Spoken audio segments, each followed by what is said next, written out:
नमस्कार साथियों, आज हम आपको गुरु गोरखनाथ जी के पावन धाम में चले रहे तालाब सेवा की एक महत्वपूर्ण झलक दिखाने जा रहे हैं। यह केवल पानी को एक स्थान से दूसरे स्थान तक पहुंचाने का कार्य नहीं है, बल्कि यह गुरु सेवा, पर्यावरण संरक्षण और जनहित का एक पुण्य कार्य है। आज का दिन भी सेवा और मेहनत से भरपूर रहा। सुबह से ही हमारा प्रयास था कि तालाब तक पहुंचने वाले पानी के रास्ते में कोई रुकावट न रहे और पानी लगातार अपने गंतव्य तक पहुंचता रहे। सबसे पहले हमने उस पाइप लाइन की जांच की जिससे पानी तालाब तक आ रहा था। निरीक्षण के दौरान पता चला कि पाइप के अंदर कुछ स्थानों पर कचरा और मिट्टी जमा हो गई है। यही कारण था कि पानी का बहाव पहले जैसा नहीं रह गया था। फिर सेवा कार्य शुरू किया गया। पाइप के अंदर जमा कचरे को सावधानीपूर्वक निकाला गया, मिट्टी, घास और अन्य अवरोधों को हटाया गया ताकि पानी का रास्ता पूरी तरह साफ हो सके। काफी मेहनत के बाद पाइप फिर से सुचारू रूप से काम करने लगा। जब पाइप साफ हुई तो पानी का बहाव पहले से काफी बेहतर दिखाई देने लगा। यह देखकर सभी सेवादारों के चेहरे पर संतोष था, क्योंकि एक बड़ी रुकावट दूर हो चुकी थी। इसके बाद हम नाले की ओर बढ़े। नाले का एक एक हिस्सा ध्यानपूर्वक देखा गया। रास्ते में कई स्थान ऐसे मिले जहां मिट्टी जमा हो रही थी और भविष्य में रुकावट पैदा कर सकती थी। हमने तय किया कि केवल वर्तमान समस्या को नहीं, बल्कि भविष्य की संभावित समस्याओं को भी अभी से दूर करना है।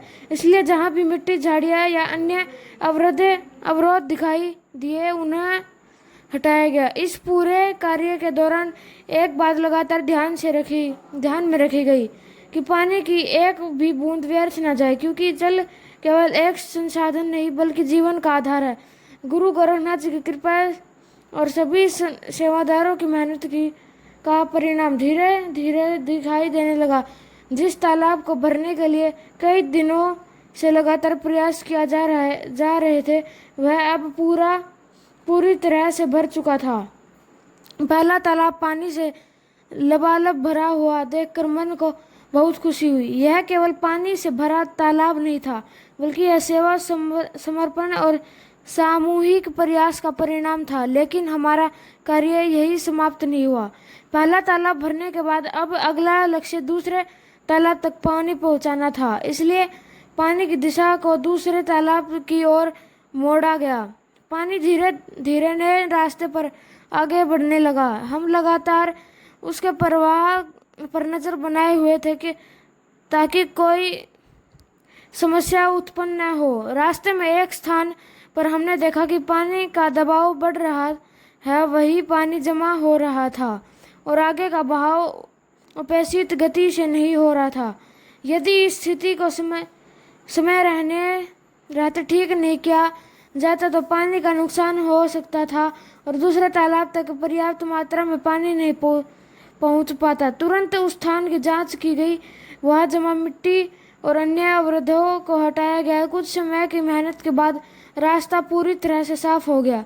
जैसे ही रुकावट दूर हुई, पानी फिर से तेज गति में आगे बढ़ने लगा। यह देखकर सभी को संतोष हुआ कि अब पानी बिना किसी बाधा के दूसरे तालाब की ओर जा रहा है। दोस्तों, इस प्रकार की सेवा कार्य हमें बहुत कुछ सिखाती है। जिस प्रकार पानी के रास्ते की रुकावटों को हटाना जरूरी होता है, उसी प्रकार जीवन में आगे बढ़ने के लिए भी हमें अपने रास्ते की बाधाओं को दूर करना पड़ता है। गुरु गोरखनाथ जी का संदेश भी यही है कि सेवा, मेहनत और समर्पण के मार्ग पर चलते रहो, सफलता अवश्य मिलेगी। आज की इस सेवा में जुड़े सभी सेवादार बधाई के पात्र हैं। सभी ने अपने समय, श्रम और समर्पण के इस कार्य को सफल बनाने में योगदान दिया। किसी ने पाइप साफ की, किसी ने नाली की जांच की, किसी ने रुकावटों हटाई और किसी ने पूरे कार्य का निगरानी की। सभी ने मिलकर यह साबित कर दिया कि सामूहिक प्रयास से बड़ा कार्य भी सफल बनाया जा सकता है। हमारा यह प्रयास आगे भी जरूर जारी रहेगा। लक्ष्य केवल तालाब भरना नहीं, बल्कि जल संरक्षण है, महत्व को समझाना और समाज तक उसका उद्देश्य पहुंचाना भी है। आप सभी से भी निवेदन है कि अपने गांव, मोहल्ले और आसपास के जल स्रोतों की देखभाल करें, पानी बचाए, पर्यावरण बचाए और आने वाली पीढ़ियों के लिए एक बेहतर भविष्य तैयार करें। अंत में गुरु गोरखनाथ जी की यही प्रार्थना है कि उनकी कृपा सभी पर बनी रहे और हमें ऐसे सेवा कार्य करने की प्रेरणा मिलती रहे।